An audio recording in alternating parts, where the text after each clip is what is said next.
Yeah.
La parole de l'Éternel fut adressée à Jonas, fils d'Amittai, en ces mots.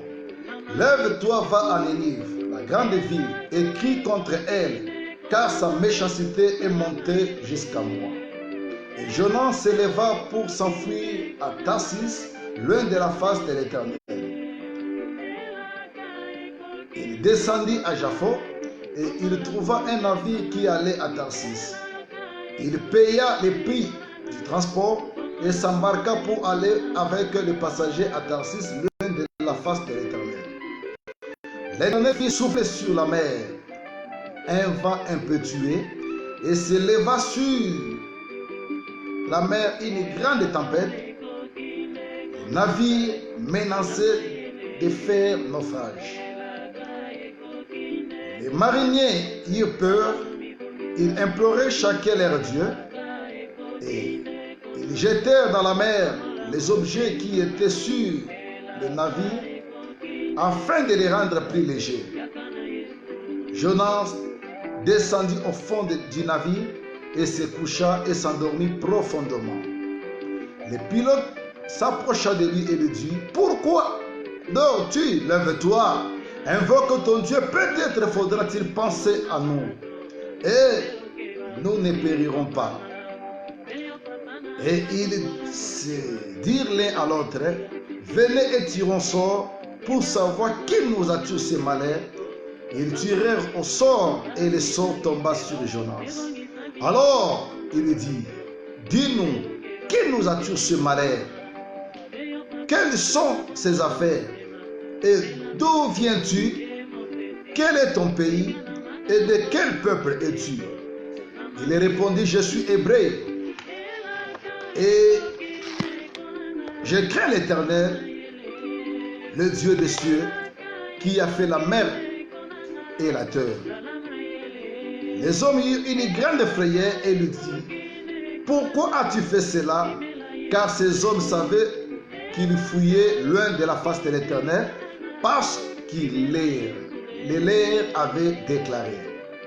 Et il lui dit: Que te ferons-nous pour que la mer se calme envers nous? Car la mer était de plus en plus orageuse. Il répondit: Prenez-moi, jetez-moi dans la mer. Parole du Seigneur.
Et bien aimé de le Seigneur, Nzamba salaka makambo nyonso malamu natana ye.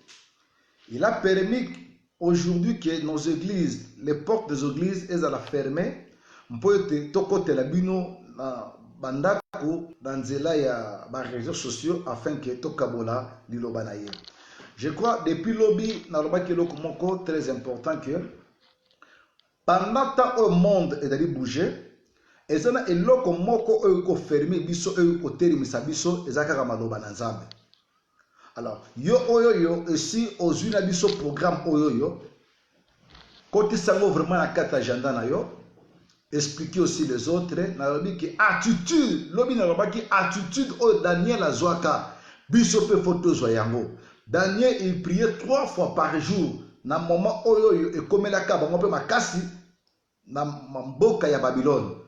Alors, nous aussi, matin, midi, soir, tokobenda kozala na ba moment ya partage ya liloba na Nzambe, tokozala na moment oyo et puis kobondela. Lelo na butwa lelo vers 0h pile. Zala branché to sambela elongo pour ka biso république pour na Afrique pe pour na mokili mobimba. Zala kotelema na ngonga oyo yo mpona Kotani salika mone pas dans Nzambe pour te makomeli te recommande ton sort à l'Éternel, mais à lui ta confiance, crois fermement na vie na gaïpe na vosa. Alors écoutez-moi peuple de Dieu, j'ai dit je vais partager avec vous sur la rébellion et ses conséquences. La rébellion c'est quoi? Naningi na définir rébellion d'une manière simple pour permettre biso de partager penser en Nzambe na mokolo malelo. Le mot rébellion signifie simplement tourner le dos à Dieu. Tourner le dos à Dieu. Kopé sans Nzambe Mukongo. Tant que tu kolobela sur un rebelle c'est qui? Moto yazali rebelle et dali moto oyo autrefois aibe ko expérimenter grâce à Nzambe na bomo na ye. Moto azali rebelle ezali moto oyo autrefois aibe ko tambola elongo na Nzambe. Moto moko azalaki fidèle, azalaki obéissant, azalaki disposé pour la conseiller na Nzambe. Un rebelle c'est quelqu'un autrefois abandé ko croire na Seigneur Jésus-Christ au fond de son cœur na vie na ye mobimba. C'est quelqu'un qui a goûté la grâce de Dieu, l'amour de Dieu, la bonté de Dieu, la faveur de Dieu dans sa vie.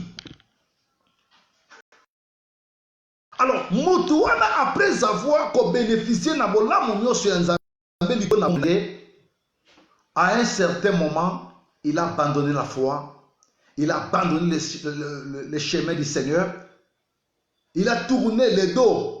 Et pas dans Nzambe de Moutouana Bazako Benga rebelle. Rebelle Azam Moutou a pris Nzambe au Congo. Qui a tourné le dos au Seigneur. Bien-aimé dans le Seigneur, écoutez-moi. Peut-être toi aussi dans ta vie, tu as déjà expérimenté la grâce de Dieu. Tu as déjà expérimenté la bonté de Dieu dans ta vie. Tu as déjà expérimenté le merveille de Dieu dans ta vie. Est-ce qu'après avoir vécu la gloire de Dieu, la bénédiction de Dieu, l'exaucement des prières, on est toujours fidèle et pas Nzambe wana, to est Mukongo. Est-ce que on est toujours fidèle et pas Nzambe wana, to okoma na Nzambe mususu. Makambo ya makasi pe ya mabe ezokomela biso na vie lorsque to kopesa Nzambe Mukongo. Et le message que je vais partager avec vous, je m'adresse particulièrement à des hommes et à des femmes qui ont expérimenté la bonté de Dieu, la grâce de Dieu, la bénédiction de Dieu dans leur vie. Après avoir nzambe kolongola yo na basi kokomisa yo mutu na kap na batu, est-ce que tu es toujours en bonne relation avec ce Dieu-là? Est-ce que matoi na yo ezakaka na écoute et pas nzambe wana? Autrefois, avant de faire quelque chose, tu pensais chercher la volonté de Dieu. Je ne peux pas me marier sans chercher la volonté de Dieu. Je ne peux pas voyager sans chercher la volonté de Dieu. Mais après avoir okoma na mbongo, oluka kalisusu te koyeba volonté ya nzambe na sala likambo yo te na sala likambo te opia nzambe mukongo. Mutu nyonso oya pia nzambe mukongo, écoutez-moi. Bata oto kolekisa na kata mokili eri temps ya kozwa décision ya kozongela nzambe na yo. Eri temps ya kozwa décision ya kobizonga kati na yo que réellement j'avais goûté la gloire de Dieu, j'avais goûté la grâce de Dieu, mais na pia nzambe wana mokongo. C'est par la grâce de Dieu que tu es devenu ministre. On t'appelle aujourd'hui gouverneur, marié, père de famille. C'est par la grâce de Dieu. Ta vie sans la grâce de Dieu, sans la faveur de Dieu, sans la bénédiction de Dieu, tu étais nul. Nalobi, ba rebelle, ba dali bato babanga nzambe autrefois. Batambolaka na nzambe, ba expérimentaka don ya nzambe, ba expérimentaka makambebeli ya malamu ya nzambe na vie na bango. Et bah c'est décidé copier nzambe mon Congo après avoir kokoma na gloire moko quelconque. Avant que tu te maries, comment tu cherchais la face de Dieu? Avant que tu commences à mettre au monde, comment tu cherchais la face de Dieu? Mais aujourd'hui, comme au Komanabana 5, au botan a pété, aux zones nzambe on peut ça mon Congo. Aujourd'hui, comme tu as commencé à construire des maisons, d'acheter des véhicules, de voyager sans problème, ton passeport a beaucoup de visas au pied de mon Congo. Mon frère, souviens-toi, là, on a Lukambo, le Kambiste, bon, il y a passé. On va compter dans Nzambe. Mais le lobo sa Nzambe wana, on a pesa yo valeur, on a pesa yo kumu, on a tombo na yo, on a sala lelo, on a koma mutona lo kumu na misu na bato. Au pied Nzambe wana mon Congo. Et aujourd'hui, Nzambe a interpellé biso à travers le monde. Que tu sois pasteur, apôtre, prophète, bishop, intercesseur, chantre dans l'église. Biso auto personne qui Nzambe wana mon Congo après avant Nzambe wana kotombo na biso. Aza ko benga biso lelo tozongeri. Il y a eu des temps aussi en Israël, auto moni peuple ya Nzambe. À un certain moment, bazoko peuple Nzambe mon Congo. Mais lorsque le peuple Nzambe veut se rebeller dans Nzambe, écoutez-moi, Nzambe azalaki ko frapper. Et tant Nzambe ko frapper bango, na simatanga moke ba ko zongela Nzambe wana. Soki bazongeli Nzambe wana, Nzambe azoko longola malheur liboso na bango. Likambo nyonso zokoma liboso na biso. Nous avons l'obligation d'interpeller biso kozongela Nzambe. Ma soeur, mon frère, nous avons la motimusute, nous avons la Nzambe wana, oya lokota biso, nous avons la Nzambe wana, oya sala biso de l'autre la batu, pas pesa biso valeur autozana yango. Yo, d'une manière particulière, on se rebella en quoi et pas Nzambe na yo. Na nini oyo se rebella et pas Nzambe. Ozalaka mutu ndoko zanga kirituté. Ozalaka mutu o benoko banga Nzambe. Ozalaka mwasi ya mabondeli. Mais tango Nzamba tomboli yo, opesi Nzambe wana mokongo. Tango Nzamba commission quelqu'un important ici sur cette terre, au pied Nzambe wana mokongo.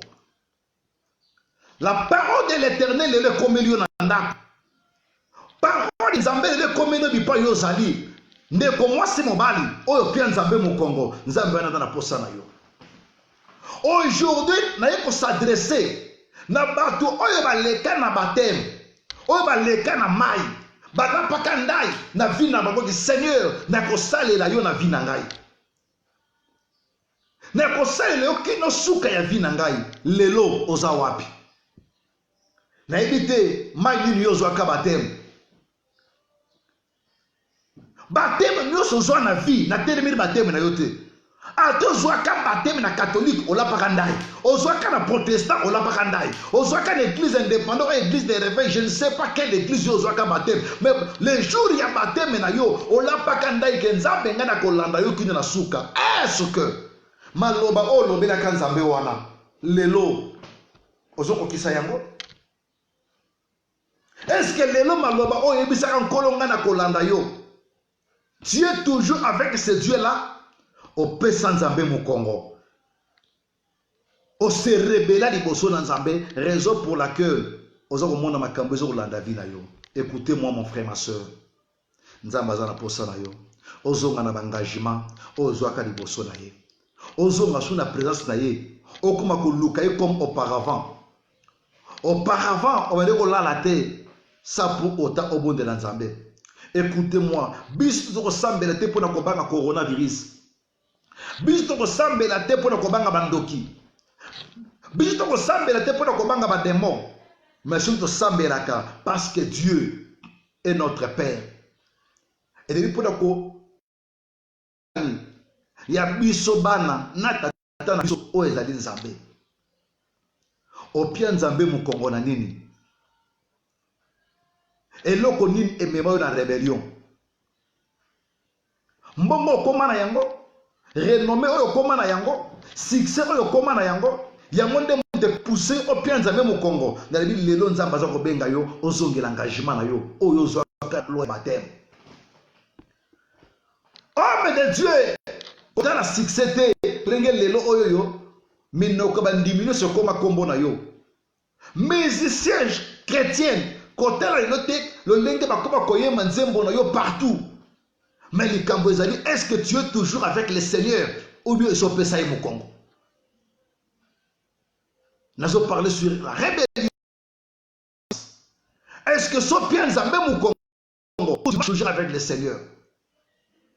Nabatu nyoso bapesa kanzabe mu Congo vi na bango ekendaka kama be na mabe okokotele mate okokesu musika te parce que au bien Nzambe mu Congo.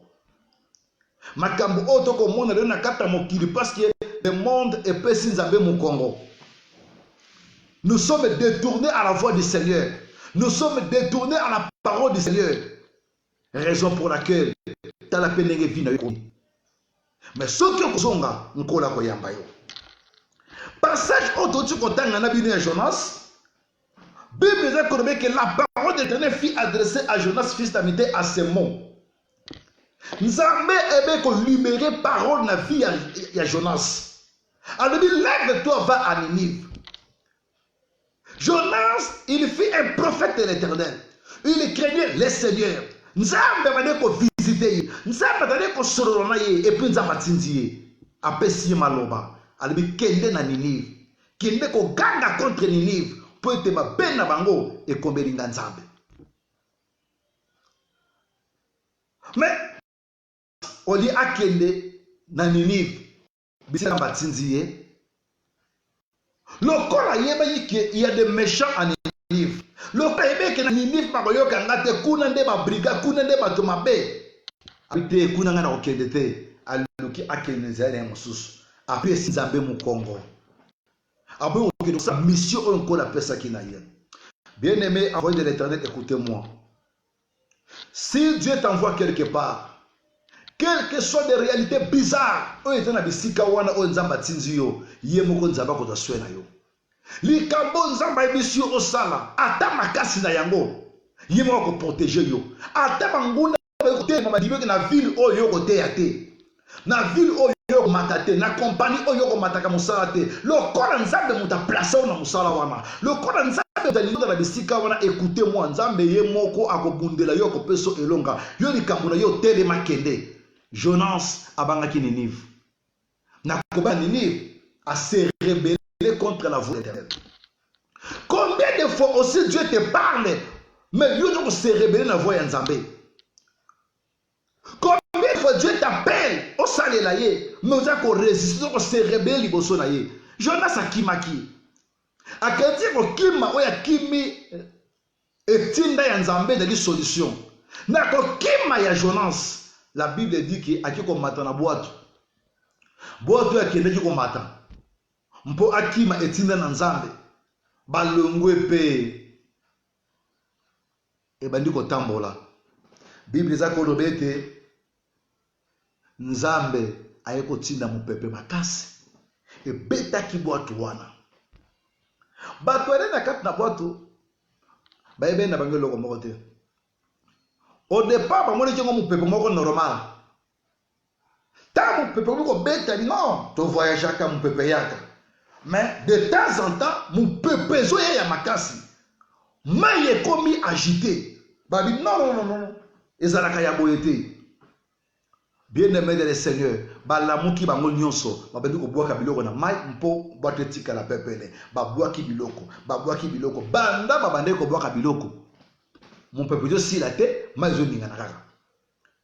Et après la Bible nous dit ceci, bakota la deuxième dimension moto na moto ndi kobondela nzambe na ye. Oya beleli nzambe na ye, nzambe tango kufa nzambe yaka. Écoutez-moi, na kati ya kobelela o baza kobelela nzambe na bango solution ezate malgré la prière. Chose grave, pendant que les autres priaient, Bible eza koloba ke Jonas ake kobatama alali na ye pongi. Pongi wana Jonas alalaki ezalaki pongi ya kimia te. Pongi wana Jonas alalaki ezalaki pongi ya esengo te. Au fond de son cœur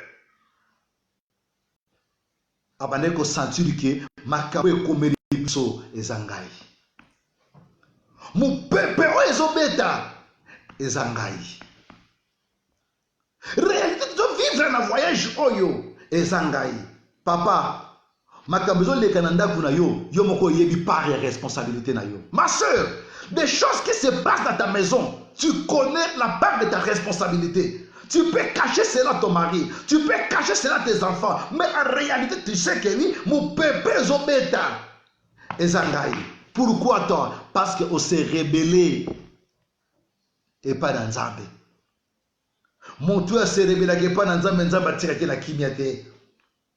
Écoutez-moi, mi peuple ne se bête qu'à Nabanda qu'on a biso et à Satanate. Parce que Nzambe a pensé à récupérer mon tomoko à la kakaye.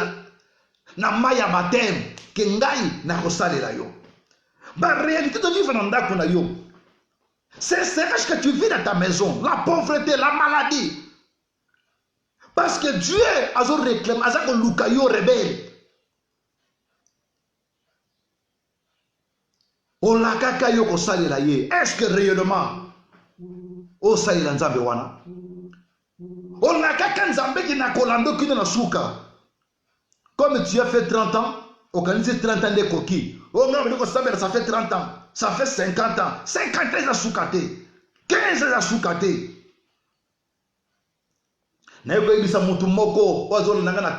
Partout dans le monde, il faut que partout. Parce que vous avez un intercesseur en Afrique. Mais au commun en Europe, tu as abandonné le Seigneur. Tu prêchais la parole de l'Éternel ici en Afrique. Au commun en Amérique, tu as abandonné l'Éternel. Écoutez-moi, Nzamba Kolandayo. Raison pour laquelle au monde, tu travailles, 2000 euros au salaire de l'autre côté. Tu touches l'argent, mais tu ne fais absolument rien dans Mbongo Wana. Parce que Nzamba zo frappe à Kolkayo. Les gens voyaient que Jonas Salali, mais en réalité, Pongi Wana za Pongi à Kimiate. Et de Pongi à tristesse. Au fond de son cœur, ils ont reconnaître que oui, makambo ezo komoyo ezangai. Parce que j'ai une carte na famille ezangai. Ndeko ningana lelo ezangai. Kana ngo nisi via bana na yo, via famille. Kana ngo nisi ndako na yo, likolo ya rébellion na yo. Chaque rébellion a ses conséquences. Bote ningana mpona Jonas akimi etinda ya Nzambe.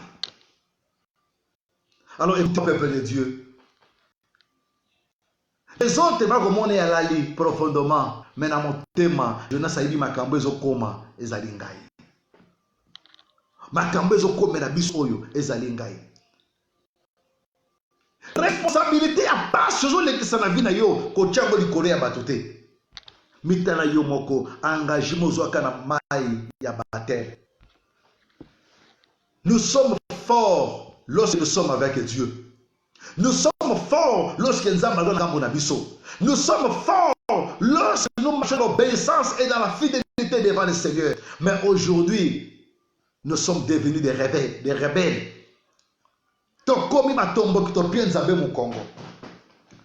Ma soeur, mon frère, aujourd'hui, première partie, il y a matière sur la rébellion et ses conséquences. Na kombo koma nanga na suka pour la première partie na biso to continuer lobby yo opie nzambe mokongo na nini o tourner les dos contre l'Éternel pour communal parce que tu es devenu son excellence député et belé ya ba honneur comme kozwa et tinda yo te na opie nzambe mokongo na forme nyoso nzamba ko lokayo.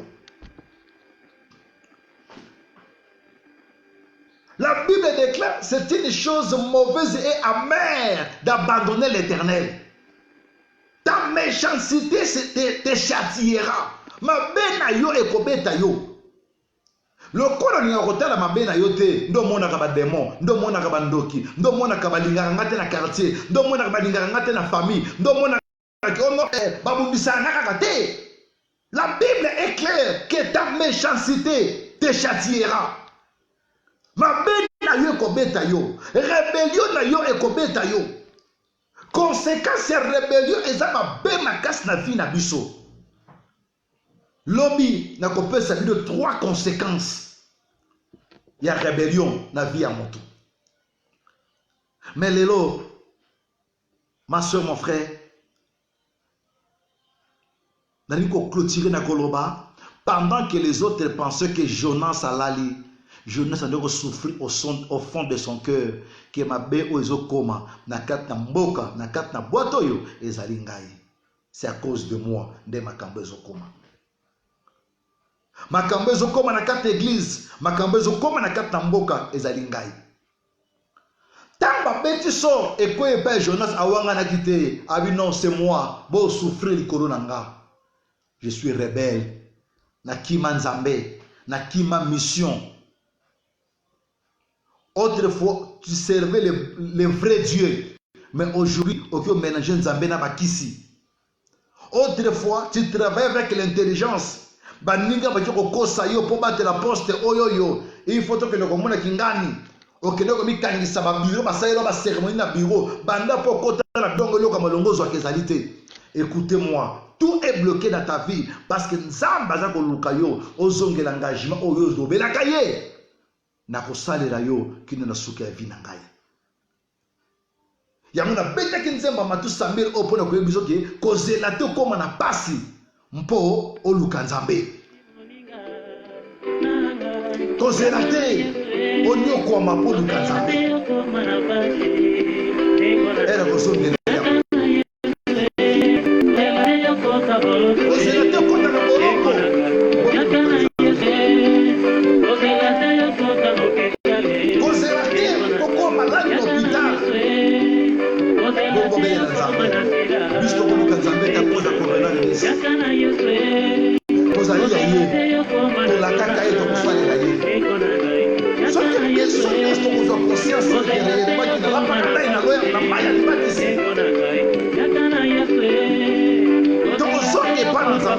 Nous allons encore expérimenter la puissance de Dieu dans ma vie.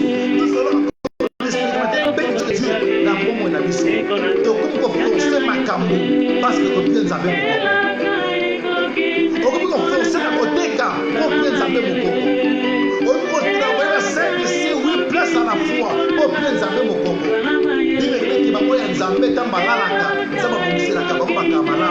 Autrefois tu vivais à faveur de Dieu, mais comme tu es tourné le dos au Seigneur, tu as la bénédiction de Dieu. Et donc voilà, il y a qu'à les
01 c'est une heure du temps. Toluka Nzambe pour la mabota na biso. Toluka Nzambe abatela mboka na biso oyo Congo. Crise économique esima mabota na biso te, esima mboka na biso te. Mama oyo yo mwana Nzambe kozala na distraction te. Nzambe moko favorable pesa na biso. Ya kolakisa Nzambe tozosalela mpe Nzambe tozala. Lobby toko continuer deuxième partie matin na biso la rébellion et ses conséquences. La repère c'est les trois conséquences pour elangaka ba rebelle. Pour na mokolo molelo esuki awa tika Nzambe apambola bino. Ciao.